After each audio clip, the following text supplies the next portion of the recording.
Giving you a little rundown of my emergency bunker today on Everyday Ready.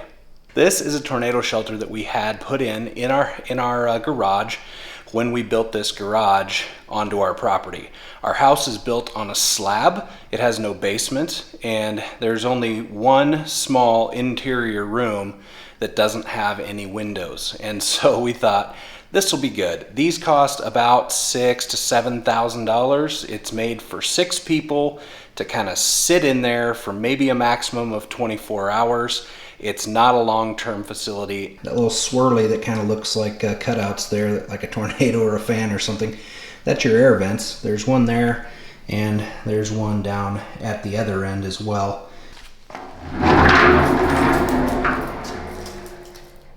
All right, I'm down inside, guys.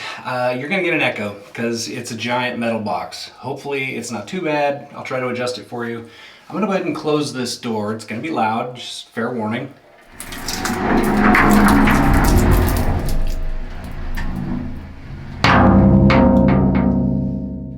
Here it is. There's steps that come down, and then the steps actually remove, and you stack them at the front of the container so that you've got more space to sit around. So again, those vents are right up here in the ceiling. I've got this one open. You can probably see some light coming down through. And then it's got these magnetic covers that you can put over to try to keep dust and debris and things from getting down into your space.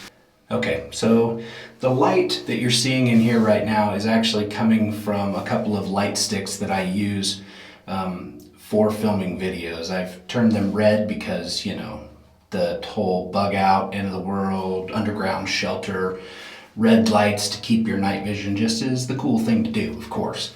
But we've also got these motion activated lights that are LEDs that mount on both ends.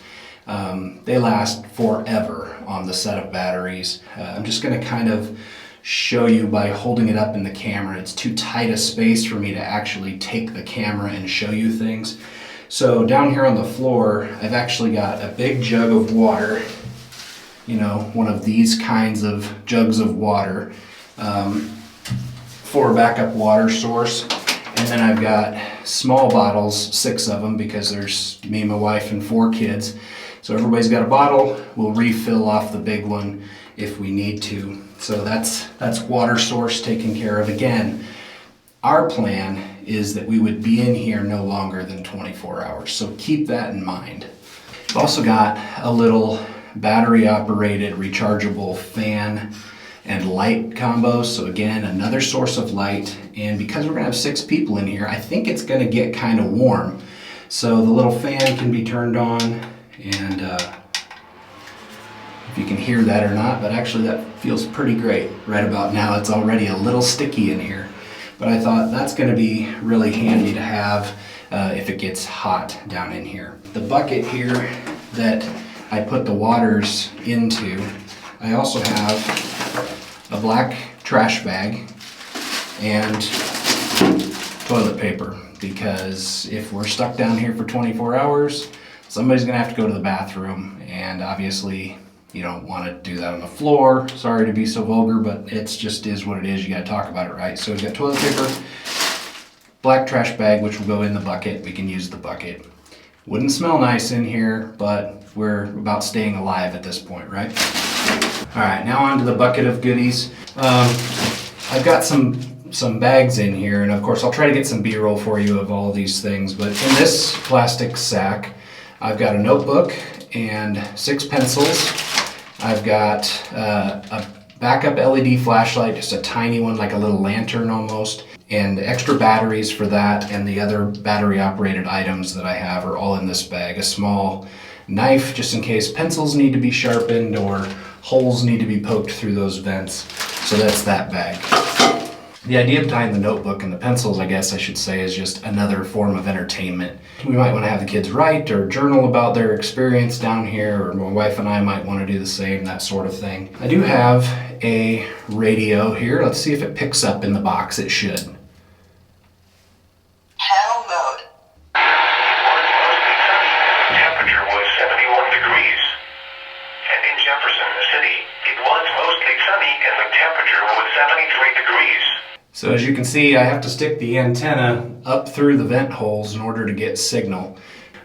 This is Baofeng UV5R. It is ham capable.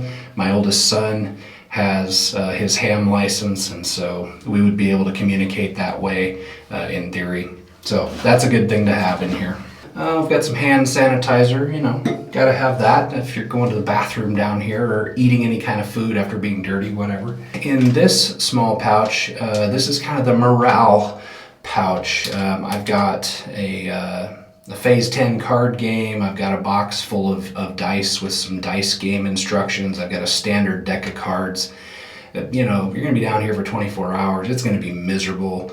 You need to keep people's spirits up. So playing a game might be something that helps that. So this is our food pouch. Again, 24 hours. It's not gonna be fun. It's not gonna be enjoyable. We're not having steak dinners down here. We've got Cliff Bars in here, enough for everybody to have 2. And then there's a pouch of candy as well, again, just to keep people's spirits up, their morale.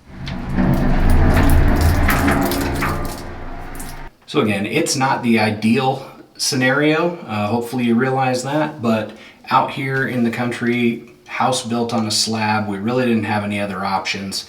And as we were pouring the concrete foundation for this, we decided to just sink one of these in the floor and at least have some kind of an option. So hopefully that gives you some ideas for your own preparedness, guys. Natural disasters are a thing that needs to be planned for when you're talking about survival or preparedness, or just being everyday ready for the adventures you choose and the emergencies you don't. Thanks for watching.